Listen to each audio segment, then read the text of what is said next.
UN Security Council meets to shore up Syria ceasefire. The UN Security Council met behind closed doors Wednesday to press Syria and Russia to comply with a ceasefire endorsed 11 days ago to allow humanitarian aid and medical evacuations from Eastern Ghouta. France and Britain requested the urgent meeting as the Syrian government sent militias as reinforcements to the rebel enclave and heavy airstrikes battered key towns. Swedish Ambassador Olof Skoog, who negotiated the ceasefire resolution along with Kuwait, said implementation of the truce remains totally and completely inadequate. So far we see minimal signs only from the Syrian authorities to implement the resolution, and we are very, very disappointed about that, Skoog told reporters ahead of the meeting.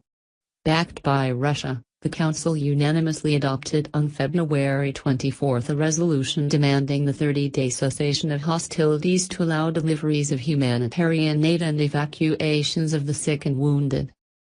A first aid convoy reached Eastern Ghouta on Monday, but the delivery was cut short as airstrikes pounded the enclave. Aid workers offloaded 32 of the 46 trucks. Nearly half of the food carried on the convoy, which had been approved by the Syrian government, could not be delivered, and part of the medical and health supplies were removed from trucks by Syrian authorities, the UN said. The Swedish ambassador said the council would push for another aid convoy to be allowed to return to Eastern Ghouta on Thursday to deliver food and medicine.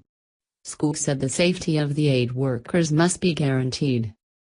Judges at a UN-backed tribunal Wednesday threw out a bid to acquit an alleged Hezbollah member of any role in the 2005 assassination of ex-Lebanese Prime Minister Rafik Hariri. The chamber at the Special Tribunal for Lebanon finds that the prosecution has provided a sufficiency of evidence upon which it could convict Hussein Anissi. Presiding Judge David Ree said. Application for his acquittal is therefore dismissed, Ree added. The judge stressed though the court could still acquit Mr. Anissi at the end of the trial if the prosecution has not proved the charges beyond reasonable doubt. The prosecution last month concluded its case against Anissi and 3 other suspected Hezbollah members, all being tried in absentia in the court in the Netherlands. Before opening the defense case, lawyers for Anissi, 44, can argue the 5 charges against him should be dropped as the prosecution had failed to provide sufficient evidence. The judges agree much of the evidence against Anissi, much of which is based on records from mobile phone networks and SIM cards used in the attack, was circumstantial. But the number of coincidental actions is such that the trial chamber has sufficient evidence from which it could convict Mr. Anissi of his involvement in the attack on Mr. Hariri, Judge Janet Nosworthy said.